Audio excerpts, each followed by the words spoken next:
Gentlemen, can I turn the question to y'all first? I'm gonna give you my unprofessional legal advice. Perfect. Yes. Okay, first question from Kim. Shut up. I have asked this a few times and never gotten a clear answer. What is the difference between overthrowing a tyrannical government and insurrection? That's a good one. I'm gonna have to pass that to somebody else. All Well, right. a tyrannical government is a corrupt government.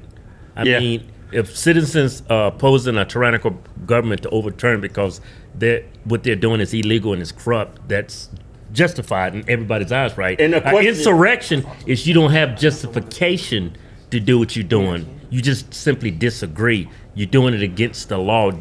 Your government has not been proven to be tyrannical. Shut up. That's Why don't y'all give him But who beer, says who qualifies the government as being tyrannical or not? Yeah. Okay, let's take it. You just got to be the winner. Halvesies, let's vote. Right. Who wants to punch Gerald in the face? Oh, no. Okay. Will they have to prove that the people who actually breached the Capitol actually were Trump supporters? How can they do that when there were confirmed BLM and known Antifa people arrested, as well as press inside? Okay, do you guys want to take a shot? I'm pretty sure. I mean, they made an arrest. The dude was a known Antifa, Black Lives Matter supporter, but a majority of those people that They were Trump supporters. They had Trump gear. But only takes when, if you can read all the philosophy books, they say whenever you have an insurrection, only takes one bad apple to destroy the whole bunch. So I think majority of those people were actually Trump supporters. Yeah, and it's too much footage of them just doing stuff they shouldn't have been doing. Right, and so my thought on this is the act of proving that they actually were Trump supporters is irrelevant. Right. Whether they were Trump supporters or not Trump supporters is irrelevant to the question of, did the president incite Yeah. people Erroneous. to jump in? Oh, Gerald got smart. Funny, good looking. The computer wore tennis shoes today. Nice. So when you look at if there's BLM, Antifa, are those folks in there, that is actually evidence that there was not an incitement, because you have folks who were in there not at the president's behest. They were in there because they just wanted to do some bad shit. And let's say of however many, a couple hundred people who got inside the Capitol itself, and let's say of those, about half committed a crime. Because actually being in the Capitol, if you were invited in, remember, there was press that was invited into the building on camera, showing their press pass, being said, come on in. We've seen the videos of different people being let into different areas, and we know without a doubt some people committed acts of vandalism. And then some of the original footage from Elijah Schaffer was removed. Exactly. When he was in there. That's a perfect. They want control over the narrative. They want only their press to be in. They don't want citizen journalists to be in, and that's why the guy who's on that board behind you, Andrew Breitbart, he said, remember the speech, the Tea Party speech, he said, everybody hold up your phone. He said, you are all now journalists. And that was a shot heard around the world, where everyone at CNN and mainstream institutions, it took them a few years, but they said, we got to make sure this doesn't happen, because now we have competition, and we have competition with people who might actually tell the truth. Right, and being able to have that democratization of who's actually got the cameras. It's no longer $10,000 systems held by one or two or three news stations, and that's all you've got on the tube. You've got a lot of other folks who are on the ground being able to create the kind of evidence that counters the narratives. It only took less than 24 hours for folks to start seeing those videos of people being let in, and that's ultimately the question. Did Trump incite the Capitol Police to have a small force that invited people into parts of the building? Did President Trump incite Buffalo Man? Did they give any argument as to why they invited people in, or is it just because it's the people's house and people are always invited in? We haven't heard. We haven't heard from these Capitol Police to be able to talk about it. I have to think that, the majority of cops are conservative. They probably disagree with what was going on, too, so they just waved him in. Can Biden be impeached for failure to enforce immigration laws? He's technically aiding and abetting, right? Well, there's a lot of wishy-washiness when it comes to the standard for impeachment. That's why there's so much question and so much outcry over when we decide something is treasonous, when they're aiding and abetting a foreign enemy or a domestic enemy, for that matter. And the definitions are not entirely clear. One, we have a civil law system that's based on precedent. The precedent itself changes, it grows. It's like a glacier or like a stalactite that has different layers that grow over time. And so when you ask whether or not Biden can be impeached for failure to enforce immigration laws, I think the question you have to ask is Biden the one actually enforcing those laws? And a lot of the times the immigration laws themselves are subject to prosecutorial discretion.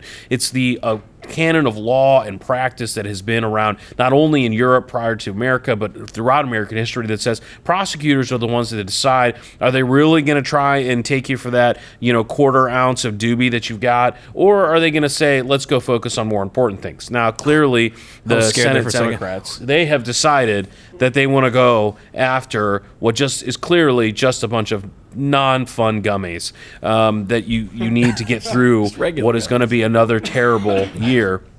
And so I would say no, most likely a president or any official won't be impeached for not enforcing the laws, particularly given that Biden is not the one who's actually enforcing these laws themselves. So no. Could have been the answer. I don't get paid by the hour by just saying no, Gerald. I know. Why isn't the Supreme Court halting this proceeding? Because there is no Chief Justice presiding over this trial. Interesting. So there's a lot of power you have in the Supreme Court when you actually have some ground to stand on. As we've seen throughout the election questioning, and we've seen throughout the presidency of Donald Trump, when the Supreme Court doesn't have solid ground to act on, they simply don't act. Here, we know that one of the 4 tenets under the Constitution says that when there is a president and he's being impeached, or she's being impeached someday in the future, Progressive. Kamala, Yeah. I'm looking at you, Yep. next month. So when you have the president being impeached, it's very clear under the Constitution that the Supreme Court Chief Justice of the United States would be the one who sits in. But the actual rule does not say anything about having anyone else being impeached and requiring the Chief Justice. The history in the Senate itself is very common, that when you have non-presidential impeachments, which do occur from time to time, you often have the President pro tem of the Senate. That is the longest serving senator. Here, that's Patrick Leahy, all of 80 years old. Spry? No. So he's the one who's actually going to be presiding. There's definitely some furor over whether that's happened, but even historically, sensitive votes have been presided over by the president pro tem. Not that unusual, but really it comes down to the Supreme Court. Have they really been doing a whole lot right now? Not a whole lot. Not surprising that they're sitting this one out. What would be the pros or cons of having Trump testify at his own trial if the trial proceeds? Now, clearly Benjamin Hill does not watch Law & Order or any other kind of show of the law, Right. because everyone knows that when a criminal defendant or an impeachment defendant decides to take the stand, they're going to have to testify about all kinds of things. They're Yeah. going to have to waive any kind of Fifth Amendment privilege. They're going to waive other kinds of privilege or confidentiality. They have the right to not testify in their own defense, but once they do, you got to start answering questions. And sometimes just the act of asking the question and seeing their eyes dart back and forth, or them go, ooh, and not answer the question is going to be problematic. So most defendants, most criminal defense lawyers, I don't practice criminal defense, but my friends in the criminal defense world say you're not likely to go up there and say anything, even if you're innocent, even if you have really great evidence, because of the fact that it opens you up to so much. I got to tell you, we got a lot of legal questions that have come through. A fair amount of them are pretty stupid. So I didn't Have you pick been any drinking? stupid That's ones. good. No, I haven't. I've just been in there writing legal briefs and winning. Oh. So Nice. all right. So let me go to our first question. Winning. Avery S. asks, question for Bill. Do you think that the House or Senate would benefit from adopting more aspects of the judicial system? And I'm going to guess the criminal justice system, evidence, procedure, etc. Right. Gents, what do you think? I would say think yes. so. Yeah, because it's just partisan at this point. They got the numbers, so they do it. If they didn't have the numbers, they wouldn't be going. I would say too, because both parties is no longer objective. I would say hell yeah. So it sounds to me like you do not like how this shit show's already going. Yeah. Okay. So here I'm going to push back a little bit, and I'm going to agree and disagree, which is a very lawyerly answer. Of course. Perfect. Absolutely, this would be less of a shit show if they actually followed procedure. Could you imagine any criminal defendant going, oh, hey, so we found out the rules on Monday. Also, arguments are tomorrow. Also, witnesses Wednesday, Thursday. And good luck. There's a Q&A at the end. Right? It's insane, right? We need a speedy trial, but that would be an absurdly speedy trial. No way to be able to actually prepare a defense. You would know that this was a sham trial. In fact, over the course of history, that's how you did sham trials. Yeah, pretty You much. made the rules up at the last minute. You brought people in. But the reason why I push back on this question is because I think it's very similar to asking whether or not, you need jet engines and wings on a Ferrari.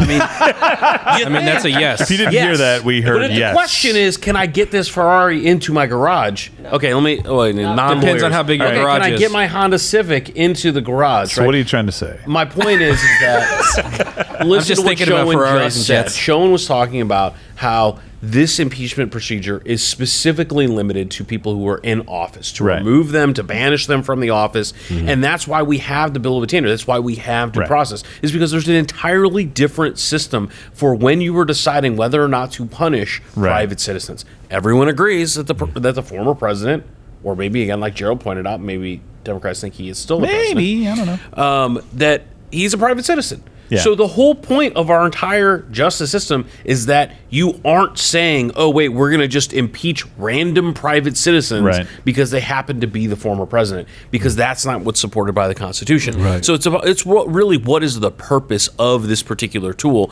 And here, the purpose of the Ferrari is to go fast. The purpose of the impeachment is to get someone out of office.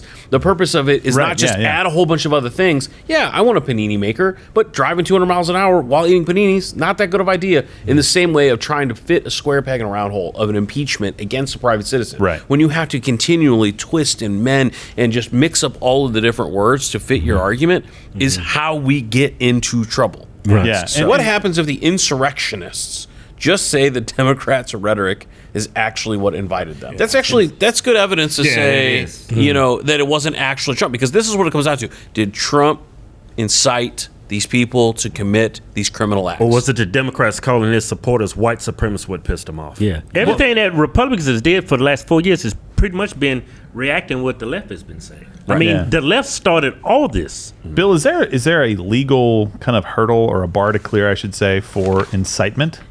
Yeah.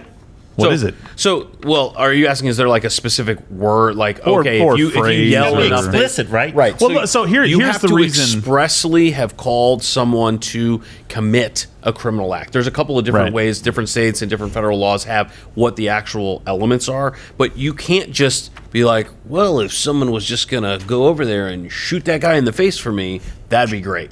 I mean, Yeah. you got to be very, very, Explicit, very express. Okay, Yes. so Nothing implied. right, so you have to be very specific. Has Donald Trump ever been specific, Of trying to course. incite violence? He incited all this shit. No. So you can't have it both ways. That's the thing. Like, you can say he incited this, that's fine, but then you also have to back it up and say, saying that you believe. If he truly believes that the election was stolen, which his comment, not mine, that's not inciting anybody to anything. He's just saying this That's is actually what I the wrong believe. question. That's the wrong question, and I mean that respectfully, because this is a confusing point for Right. a lot of different Yeah. folks, especially those who went to Notre Dame. It's a question. I got of, that. I see what you did there. It's a question not of whether he believed what he was saying. It's regardless of whether he believed it, did he invite expressly these people to commit the criminal I act? want to make a question. A, with your legal expertise, if I take a video of a politician saying that a particular item represents white supremacy, and then people wear that particular item or something very similar to that gets attacked because they're wearing it, and they were told and was led to believe that that was a symbol of white supremacy, and that person actually caused harm to another person because they heard that politician expressly say that, is that inciting violence? No. That's close to said the hat was the new KKK. Right. And people I get bill by the attacked. hour, and I still have a simple answer to that. Right here. Right here. No. When I see black people attack people, I get where they're coming from. They believe everything they see on TV. Exactly, That's simple. yeah. And they attack somebody. How can you not hold that person accountable for it? Well, I get your point too, and we even covered this in Portland. There was a guy who was like, "Yeah, we got a Trump supporter right here." Bam, gunshot, dead. Right. Yeah. Right. Right? Right. If the realm of accountability goes past what we've known it to be, inciting violence specifically, then everyone is getting put in jail. Yeah. Right. All of the politicians are getting put out of office. Like, I don't think they understand what they are doing, because Yeah. it's just like them getting rid of the setting a filibuster. precedent. No, They will not be in power one day, and it will come back to bite them. The same thing is happening That's here. not what they're betting on. They're not betting on that someday these rules will come back to haunt them. They're betting on no one will ever be able to hold the rules against them. Watch Good Morning Mug Club live every Monday through Thursday at 10:15 Eastern.